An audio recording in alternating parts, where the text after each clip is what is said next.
this lesson, we'll take a look at how to draw a rose with pastels. Now, of course, you're welcome to use any medium that you wish, of course, any pastel brand that you wish as well. For this demonstration, I'll be using Rembrandt stick pastels. We'll also be using Conte a Paris pastel pencils, which are really nice and soft, and also Carb Othello pastel pencils, which are really great for getting those precise details. For this demonstration, we'll be working on pastel matte paper.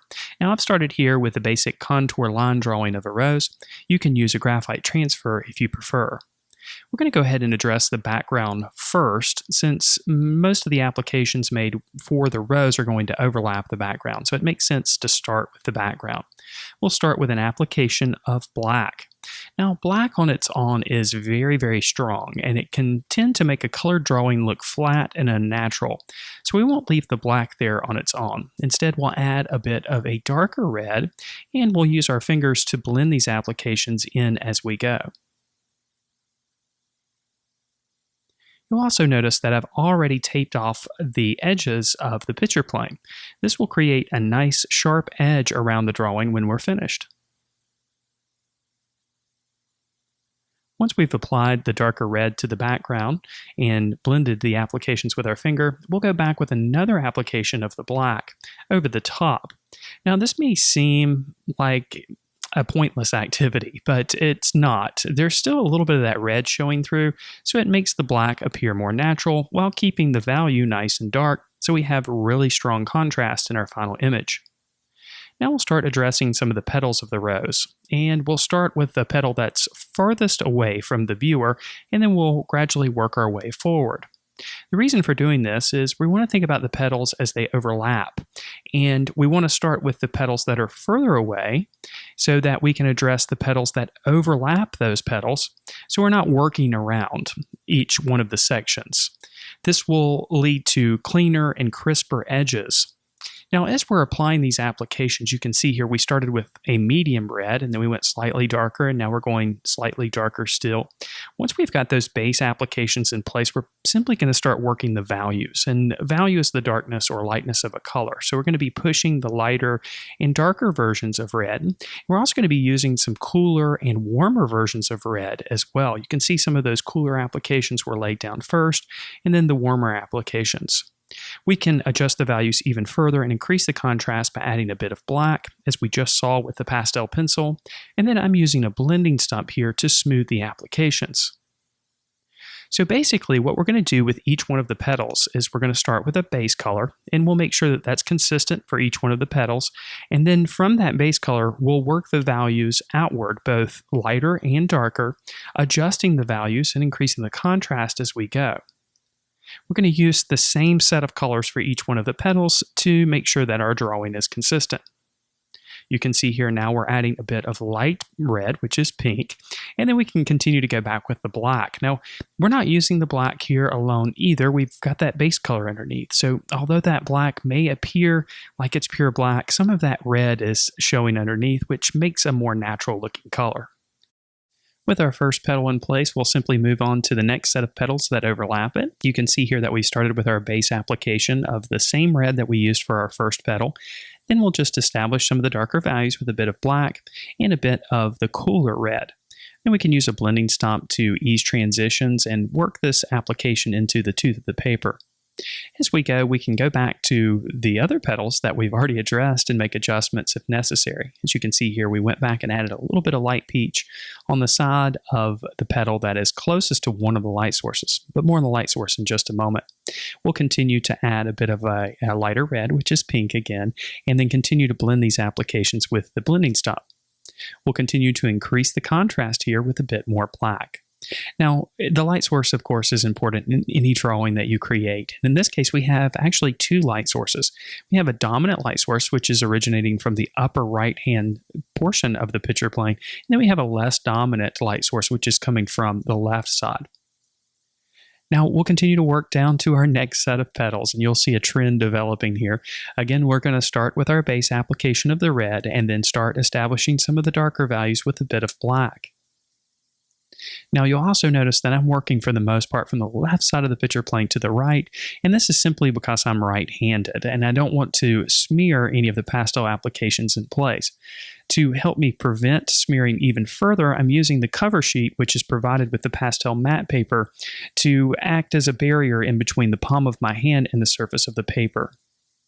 So you can see here with this set of petals that we're addressing now, we started with the base color, we added the black, we added some of the cooler reds, and then some of the warmer reds, and now we're addressing some of the highlights with light peach and a few applications of pink.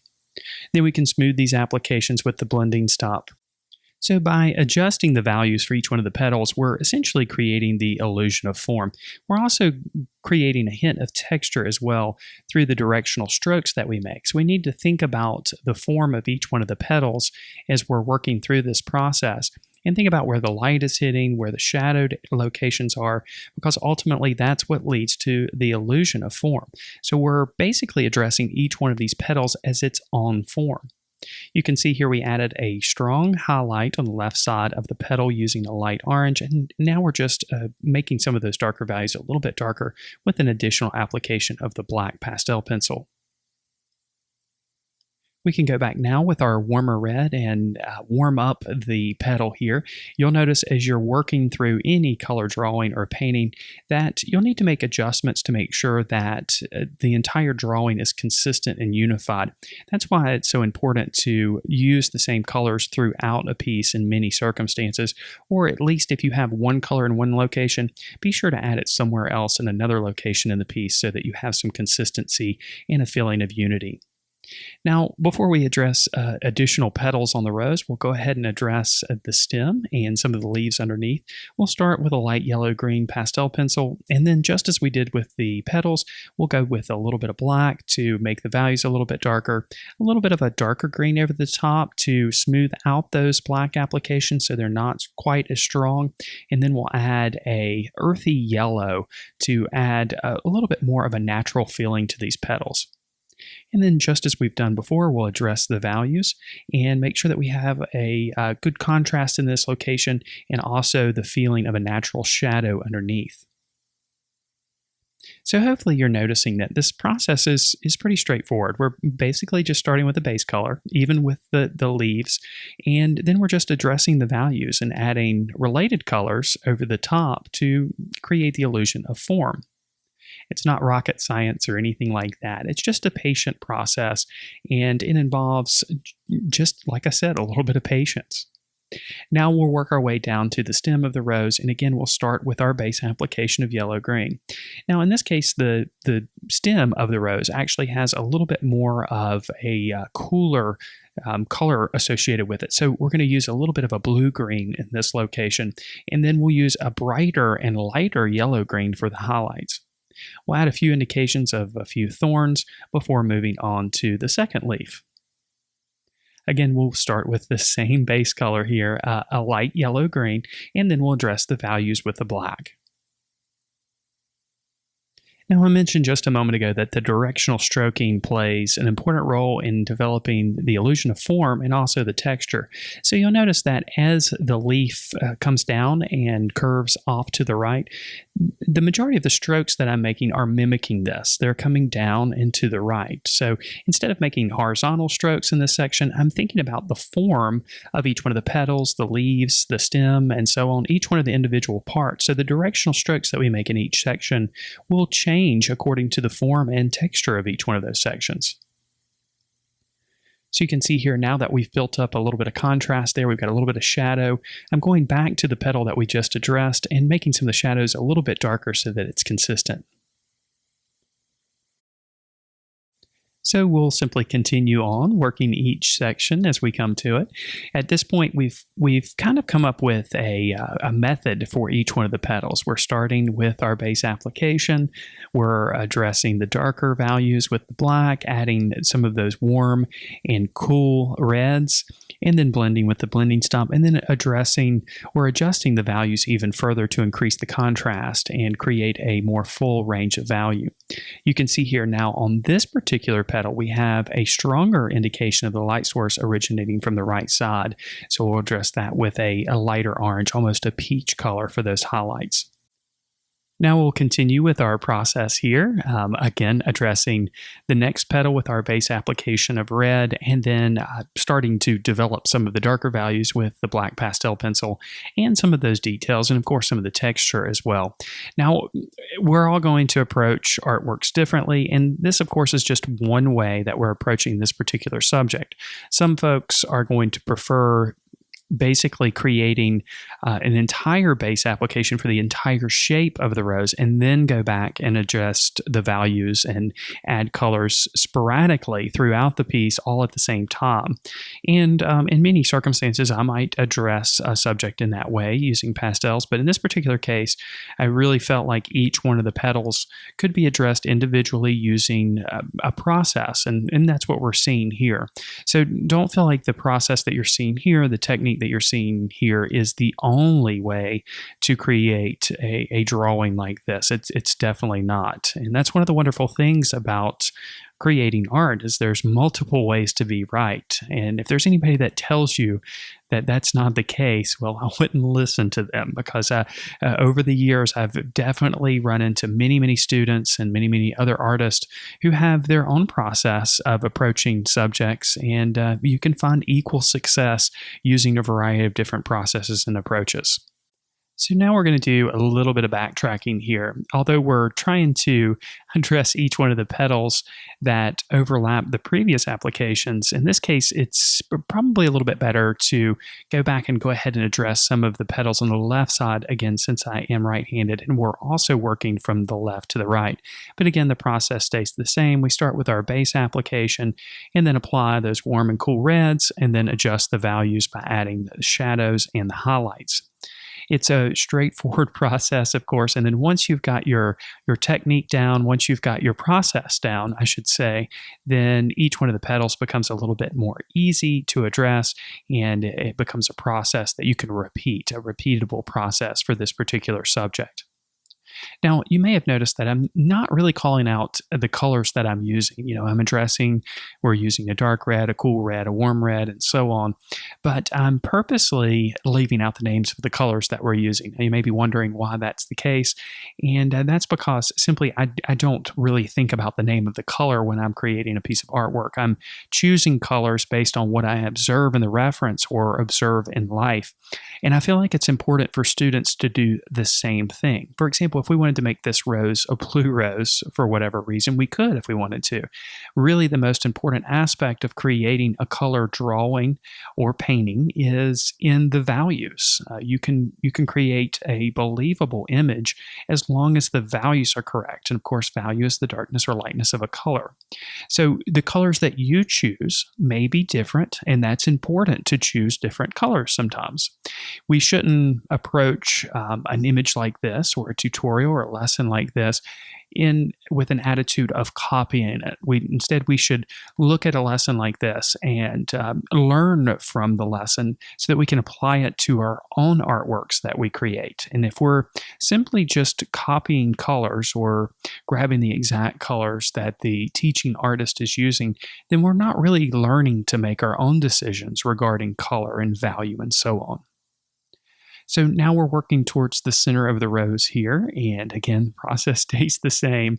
It's a repetitive process, but it's important to repeat the same process. We're starting with the base color and then adjusting those values.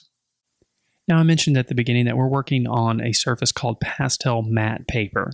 Now, this paper provides ample tooth or texture to accept multiple applications of the pastels. And of course, this is important to find a surface that will accept multiple layered applications of the pastel. We can see in this demonstration how important that is to create a full range of value and create some depth and complexity in the colors that we apply. But this paper is also relatively smooth compared to other pastel surfaces, which is really nice. If you're looking to create smoother textures in a drawing, like we are here with the rose petals, which of course rose petals are velvety, they have a softer feel, but they also have a smoother appearance to them, then a paper like this is going to be suitable. If you're using a different type of paper, like for example, Canson Mitant's pastel paper, which is another favorite surface of mine, that paper paper has a heavier tooth or texture associated with it. So it's going to be a little bit more difficult to create those smooth transitions of value and color with that particular paper. You can still get those smooth transitions of color and value, but it may be a little bit more difficult to control your applications.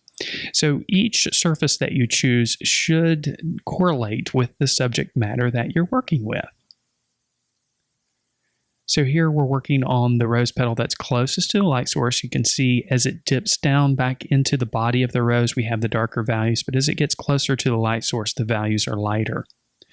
So we're getting close to the end at this point, and our process stays the same. We start with that base application of red and then begin adjusting the values. You'll notice as we have gotten closer to our dominant light source on the right side of the picture plane, we're using less and less of those cool reds. Most of the cooler reds exist on the left side of the rose, which is closer to our secondary light source, but we also have a higher concentration of shadows on that side as well.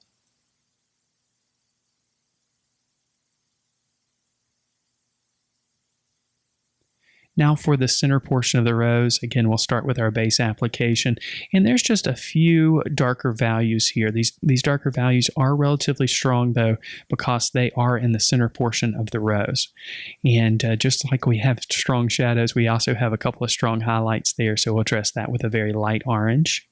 And then our overlapping portion of this petal, where it kind of comes up and flips back over itself, has some darker values on the left side and then some lighter values on the right side, closer to the dominant light source. Now, of course, when we work with the pastel drawing, there's pastel dust and things that fly around during the process, and that can contaminate different parts of the drawing. So now that we're at the end, we can clean things up. I'm just going to use my finger here to work in some of that colored dust into the background, and then I'll go back around some of the edges of the rose and create a strong edge using the black pastel pencil. And now we can pull the tape off of the surface to reveal those nice, sharp, crisp lines. And now our drawing of a rose using pastels is complete. If you enjoyed this video, then I know you'll love being a member at thevirtualinstructor.com. Our members have access to all of our drawing and painting courses on a variety of subjects and techniques. Each one of our video modules includes a downloadable illustrated ebook that goes along with the video. We also have weekly live lessons. All of these lessons are streamed for an hour each week on a variety of subjects and mediums, and they're recorded and stored in our library, our vault of recorded live lessons from the past. So the program just continues to grow week by week. There's also the weekly critiques, which are part of the Members Minute, where you can learn by analyzing the artworks of others. There's a year-long lesson plan for visual arts teachers that includes lesson plans, video resources, handouts, and much, much more. There's just so much involved in our unique membership program. So if you're interested in learning how to take your drawings and paintings to another level, I suggest you check out the program. Everybody starts with a trial, so you can go in and check everything out risk-free. Thank you so much for watching this video, and I wish you all the best in your artistic success.